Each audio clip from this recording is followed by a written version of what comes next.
I'm taking you inside one of the oldest survival stories ever recorded, Genesis chapter 8. For 150 days, water has covered every mountain, every valley, every living thing outside a single wooden vessel. But today, everything changes. This is the moment God remembers Noah, and the floodwaters that reshaped the world begin their slow retreat.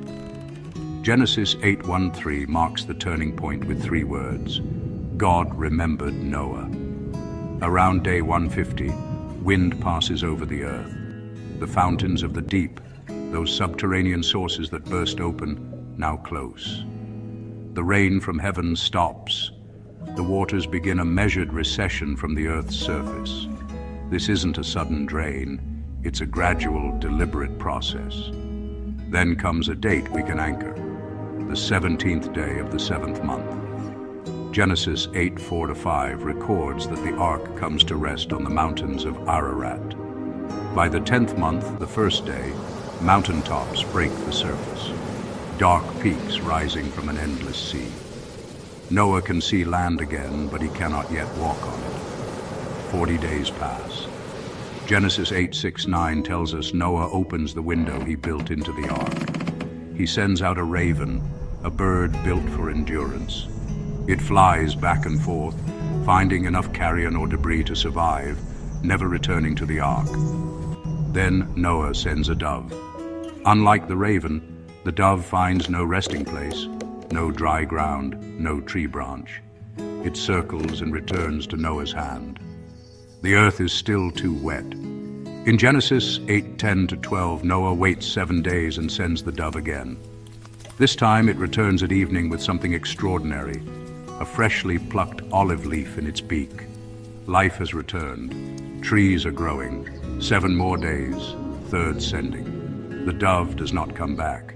The sign is clear, safety is near. Genesis 8:13 gives us another precise marker. The first day of the first month of Noah's 601st year. When Noah removes the ark's covering, he sees the surface of the ground, dry. But God doesn't give the command yet. Nearly 2 more months pass. By the 27th day of the 2nd month, Genesis 8:14 confirms the earth is fully dry. Only then, in verses 15-19, does God speak, "Go out from the ark, you and your wife, your sons, and their wives.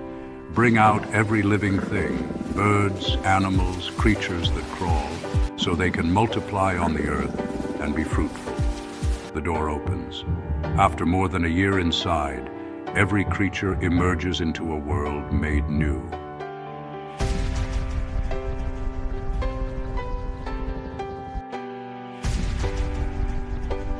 Genesis 8:20-22 records Noah's first act on dry ground. He builds an altar and offers burnt offerings from every clean animal and bird. The aroma rises, and God makes a resolve in his heart. Never again will he curse the ground because of humanity or destroy all living creatures as he has done. Then comes the promise that closes this chapter. As long as the earth endures, seed time and harvest, cold and heat, summer and winter, day and night will never cease. It's a covenant written into the rhythm of the planet itself, a guarantee that the cycles we depend on will endure. In just 3 minutes, we've walked through nearly a full year, from the peak of the flood to the first footsteps on a renewed earth. Genesis 8 isn't just about water levels and timelines. It's about divine faithfulness, human patience, and a promise that still holds. Seed time and harvest, cold and heat. Day and night will never cease. The rhythm continues.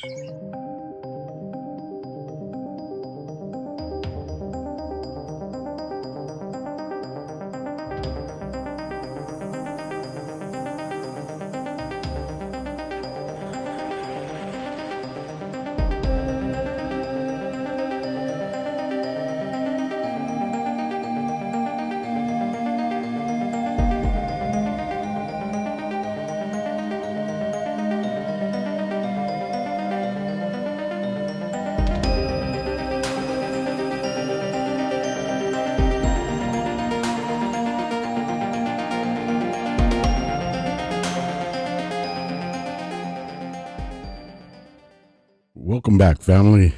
Today we're going to take a deeper dive into Genesis chapter 8. We're going to continue with the process of going through the entire Bible.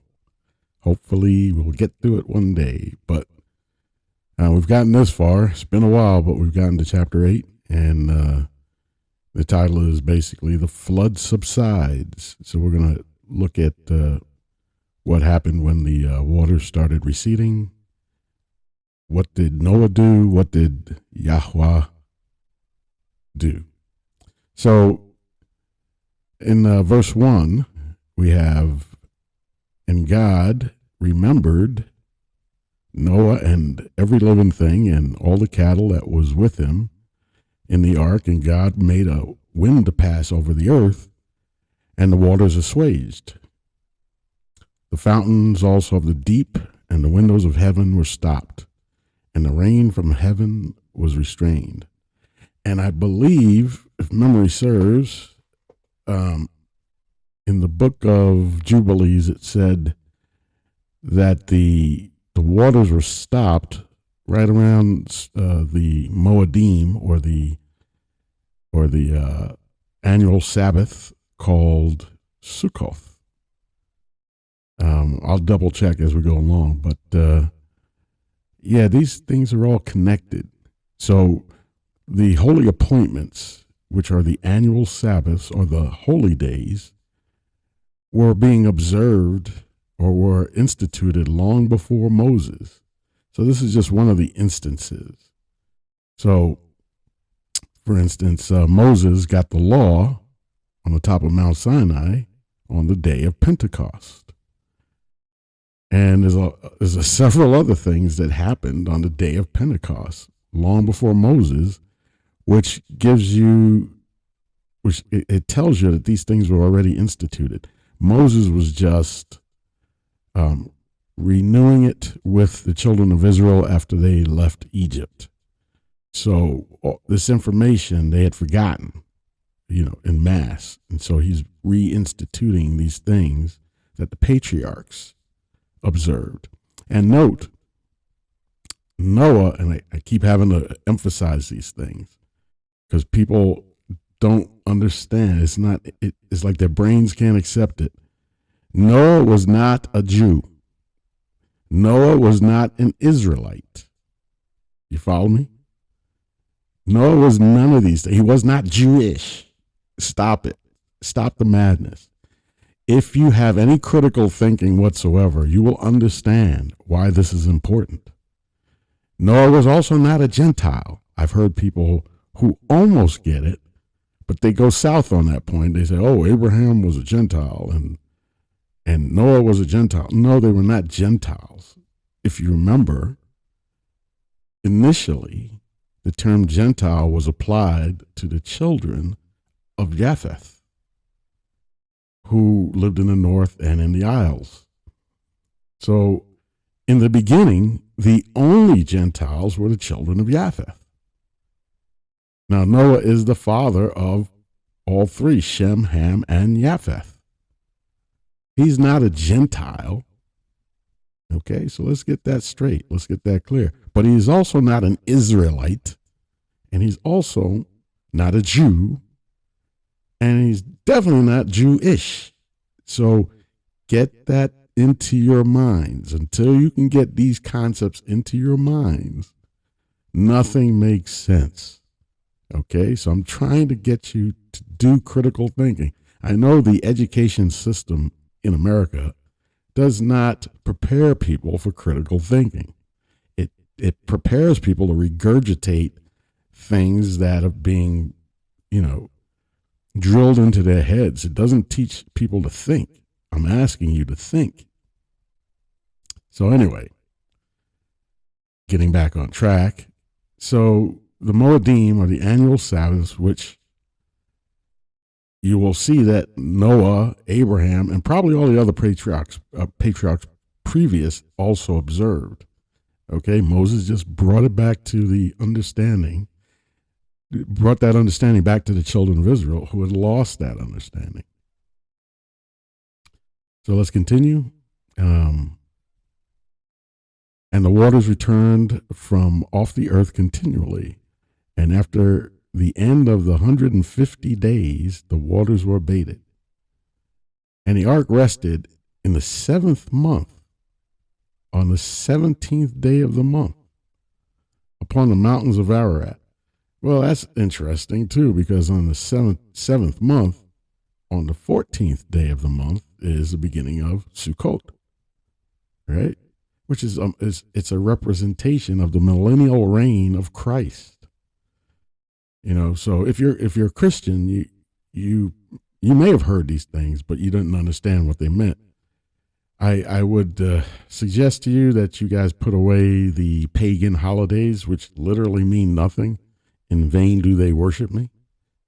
And start understanding the Moedim, which simply means appointments, which are the holy days. And they're all annual Sabbaths. So this is during Sukkot, the celebration of the millennial reign of Hamashiach, the Messiah, the Christ, right? So look what happens. And this is very interesting. And the ark rested. So the millennial reign of Christ also represents rest. It's the 7th 1,000-year period. The Sabbath day, the weekly Sabbath day, is also symbolic of the rest of the Messiah, of the Creator. So these are all tied together. So if you see, it's funny that they use the word rested, because that's exactly right. It's symbolic. During Sukkot, the 7th month, the 17th day, which is in the midst of the 7-day celebration of Sukkot. So it's during Sukkot that the ark came to rest, all right, on the mountains of Ararat. And the waters decreased continually until the 10th month. In the 10th month, on the first day of that month, were the tops of the mountains seen. And it came to pass at the end of 40 days that Noah opened the window of the ark which he had made. And he sent forth a raven, which went forth to and fro until the waters were dried up from the earth. Also he sent forth a dove from him to see if the waters were abated from the face of the ground. But the dove found no rest for the sole of her feet or foot, and she returned to him into the ark, for the waters were on the face of the whole earth. Then he put forth his hand and took her and pulled her unto the ark. And he stayed yet other 7 days, and again he sent forth the dove out of the ark. And the dove came in to him in the evening, and lo, in her mouth was an olive leaf plucked off. So Noah knew that the waters were abated from the earth. And he stayed yet another 7 days, and sent forth the dove, which returned not again unto him any more. So the dove found some place to live on dry land. And it came to pass in the 601st year, in the 1st month, the 1st day of the month, the waters were dried up from the earth, and Noah removed the covering of the ark. And look, and behold, the face of the ground was dry. And in the 2nd month, on the 7th and 20th day of the month, was the earth dried. And God spake unto Noah, saying, Go forth of the ark, thou and thy wife, and thy sons wives with thee. Bring forth with thee every living thing that is with thee, of all flesh, both fowl, cattle, and of every creeping thing that creepeth upon the earth, that they may breed abundantly in the earth, and be fruitful and multiply upon the earth. And Noah went forth, and his sons, and his wife, and his sons' wives with him. Every beast, every creeping thing, and every fowl, and whatsoever creepeth upon the earth after their kinds went forth out of the ark. And Noah builded an altar. Now here's key. This is where we get into it. Noah builds an altar unto Yahweh and took of every clean beast. Remember, he took the beast 2 by 2, but the clean beast he took extra. A lot of people miss that. So he had, and that was an act of faith because he knew he'd be spared, and he wanted to make sure he had a sacrifice prepared. And of course, you can only sacrifice the clean beast. If there were only 2 of each of each clean beast, it would have been a problem because he would have had to kill the remainder of the clean beast. So they took extra clean beasts and of every clean fowl and offered burnt offerings on the altar. And the Lord smelled a sweet savor, and the Lord said in his heart, I will not again curse the ground any more for man's sake, for the imagination of man's heart is evil from his youth. Notice, Yah already knows that the imagination of man's heart is evil. So why did he spare man? I mean, it says he flooded the earth because of all the evil. Well, he flooded the earth because of the Nephilim. He had to get rid of them because they were displacing, in other words, genociding, killing off his creation. So he said, no, enough of that. I got to get rid of these things. And we've already talked about Nephilim, so I won't go into them at length at all in this video. I suggest reading or watching my previous videos because I talk about them a lot. Neither will I again smite any more every living thing as I have done. Meaning, number one, by water. And it looks like not every living thing. So when we get to the end times, remember the Messiah said, just as in the days of Noah, so shall those last days be. Except he made a promise. He gave his word that he would not again flood the earth, and that the earth would have its seasons, and there'd be the hot, dry, and the cold, snowy, whatever. The earth would have its seasons, and he would never flood the earth again. While the earth remaineth, seed time and harvest, and cold and heat, and summer and winter, and day and night shall not cease. So, let's see. Let me see if I can find it back up here. In the second month, on the 7th and 20th day of the month, was the earth dried. Let's keep going. I thought it was here, but if not, I'm going to read from the book of Jubilees, chapter 6 and verse 1. So I'm going to quote from the book of Jubilees. It's not shown here, but I'm just looking at it on the other screen.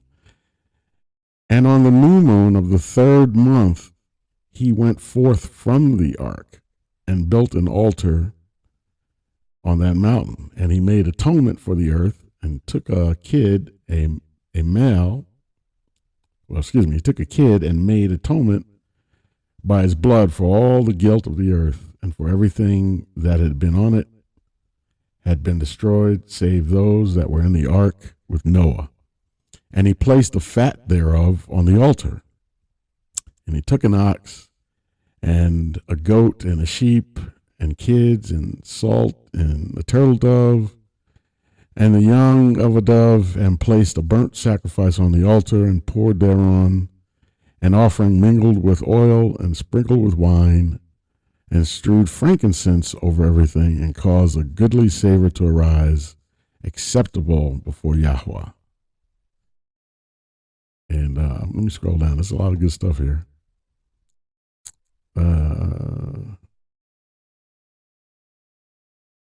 And Yahweh smelled the goodly savor, and he made a covenant with him that there should not be any more flood to destroy the earth, that all the days of the earth's seed time and harvest should never cease, cold and heat, and summer and winter. So I'm going to go back up. He said it was, and on the new moon of the 3rd month, he went from the ark. And then he had to build an altar.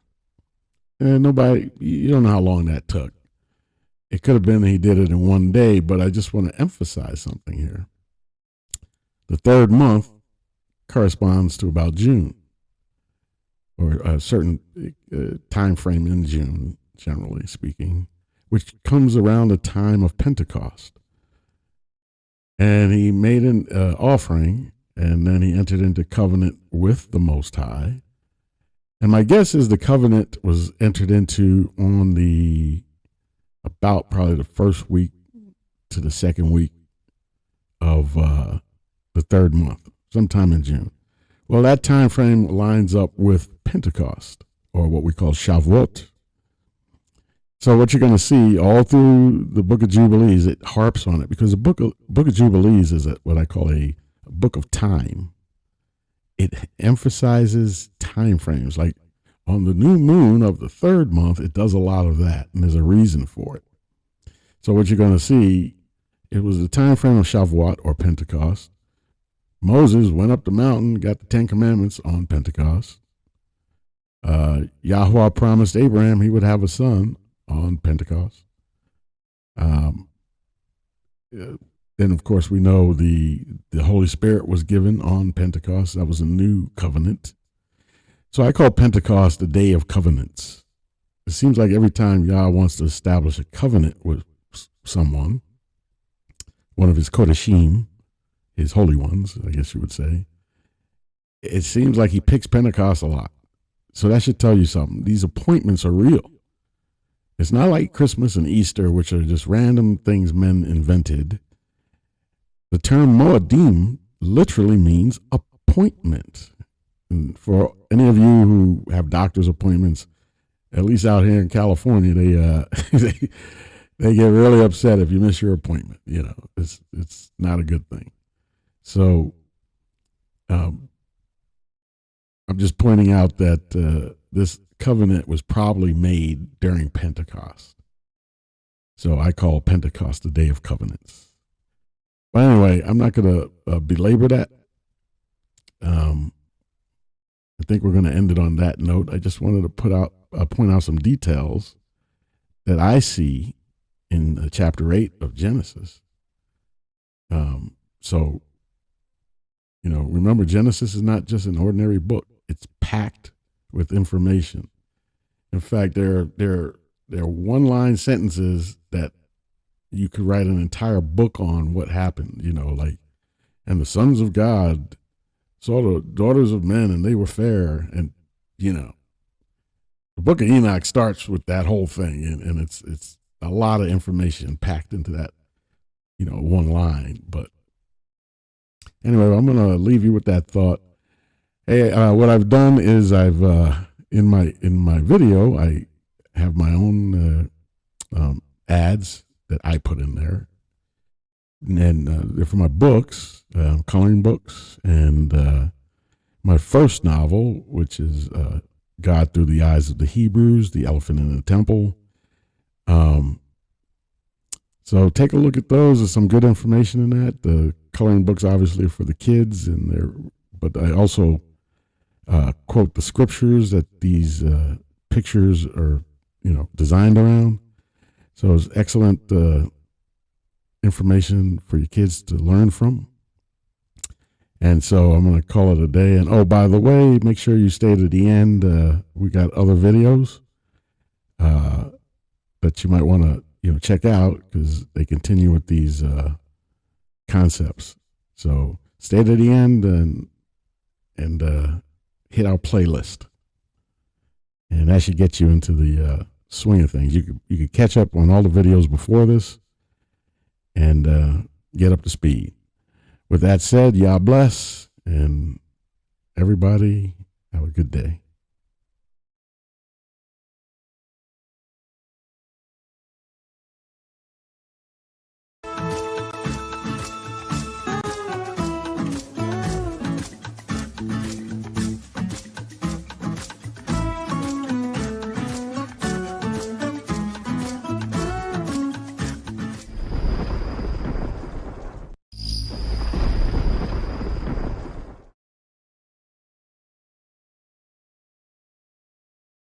Can I explain Genesis chapter 8 and the flood subsiding in under 5 minutes?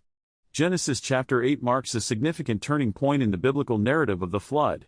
It's here that God begins to remember Noah and the waters start to recede, bringing hope and new beginnings to a world that's been devastated by the floodwaters. The situation Noah and his family were in was dire, to say the least. They were isolated on the ark, surrounded by water, and unsure of the future. It's hard to imagine the mix of emotions they must have felt: fear, uncertainty, but also trust in God's plan. The challenge of waiting and trusting in God's timing during such a prolonged ordeal is something we can all relate to. Weeks turned into months, and months turned into years. The weight of their isolation must have been crushing at times. Yet, amidst this isolation, Noah and his family had to cling to their faith, trusting that God would see them through. Their story serves as a powerful reminder of the importance of perseverance and trust in the face of uncertainty. The prolonged wait would have tested their resolve, pushing them to question if they would ever experience life outside the ark. But still, they held on to hope. And it's this hope that sustains us through our own trials and tribulations. As we read through Genesis chapter 8, we see how God remembered Noah, and the wind began to blow, causing the waters to gradually subside. The raven and the dove were sent out on separate missions, serving as indicators of change. The raven, which couldn't find a place to rest, flew back and forth, symbolizing the ongoing floodwaters. The dove, however, returned with an olive leaf, signifying that the waters had receded and dry land was visible. These birds played a crucial role in understanding the state of the floodwaters in the emerging landscape. The moment Noah and his family finally disembarked from the ark must have been indescribable. The relief, the joy, and the sense of new beginnings as they stepped onto dry ground for the first time in years. Their immediate act of worship, as Noah built an altar to God, was a powerful expression of gratitude. The emotions they felt in that moment are hard to put into words. It's a moment of pure elation, mixed with a deep sense of reverence and awe for the God who had saved them. Genesis chapter 8 teaches us about God's faithfulness, the new beginning for humanity, and the establishment of God's covenant with Noah. These themes of hope and divine promise are woven throughout the chapter, offering us a glimpse into the heart of God. If you've been inspired by Genesis chapter 8, I encourage you to read it for yourself and share your favorite verse or thought in the comments below. Don't forget to subscribe to our channel for more biblical insights and explorations.